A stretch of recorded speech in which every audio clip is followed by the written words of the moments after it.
Well, for more on that story, I'm joined now by our international affairs commentator, Doug Herbert. Hi, Doug.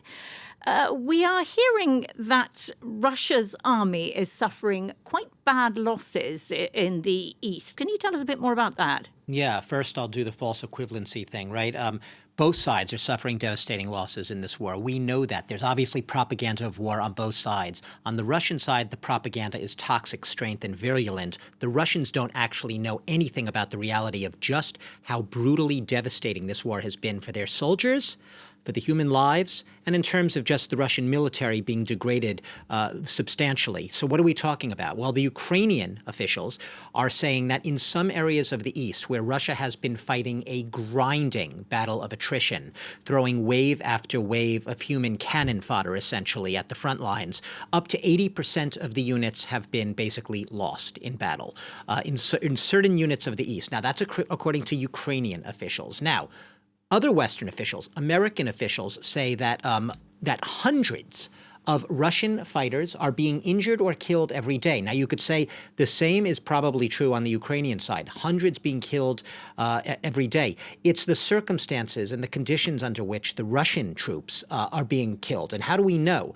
Well, we know from fragments of prisoners of war, Russian prisoners of war, what they have testified to, what they have said, as well as Ukrainian intelligence, talking about stories where they literally say they are thrown into battle as human targets, Russian soldiers, wave after wave. Both the Russian military, the conventional military units, but also the Wagner paramilitary group, using this same strategy of taking human beings, often inexperienced and poorly trained ex-prisoners. It's not just the Wagner group we're hearing recruited prisoners. They say they've stopped. But now the Russian military, there are reports they've also been taking prisoners to fight in this war, throwing these inexperienced, poorly trained conscripts onto the front line. There have actually been images in recent weeks showing these waves of soldiers. They're mowed down. Next line comes in. They're mowed down. It is a strategy that takes blithe insouciance about the value of human life.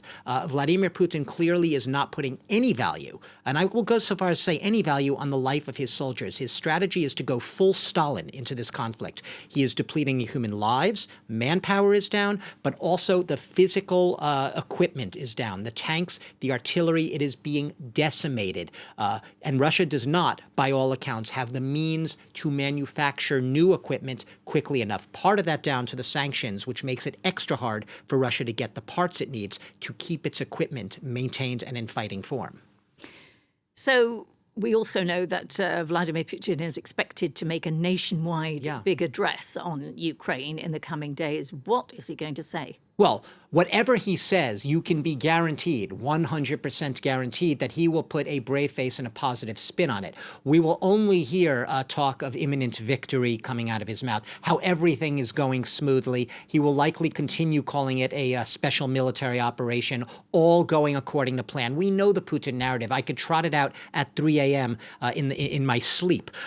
What the reality is he's likely, and this is according to the Institute, the Study of War, they have been following this, the fighting in Ukraine day after day, almost hour by hour. And they say it's unlikely, based on a lot of military assessments, that he's going to announce any new mobilizations. He's already, there are about 320,000 Russian soldiers in Ukraine. They have maybe 150,000 reservists waiting in the wings. They still have to be trained up. I was talking about how inexperienced many of the people coming in, the fighters coming into this war are. Equipment, what's he going to do in terms of new equipment? He can't really announce new offensives. He might try, but it's going to ring hollow, because the fact of the matter is Russia has not had any substantial victories on the battlefield since last summer. Following that were the Ukrainian pushbacks repelling the Russian forces in Kherson, Kharkiv. We know the rest is history. So what's he going to do? He's going to stick to the narrative. Victory, things going smoothly, perhaps hearkening back to February 21st, the day of this speech by Putin, will be the 1 year since he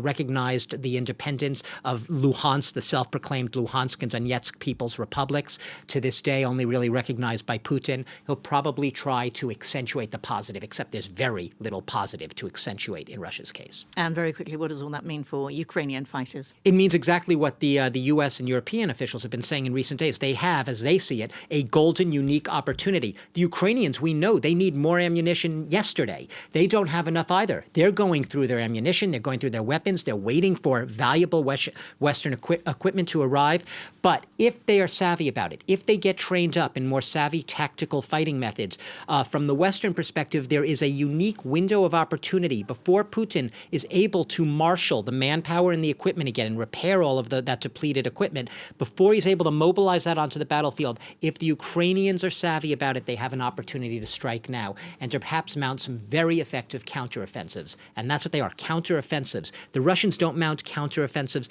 it's offensives, because this was a Russian unprovoked assault, a Russian offensive at the start. So we talk about counteroffensives with Ukraine, we talk about offensives with Russia. And it looks like Ukraine has to seize that opportunity. Whether or not it's going to have the weapons to do that, whether or not we'll have enough training in time, remains to be seen.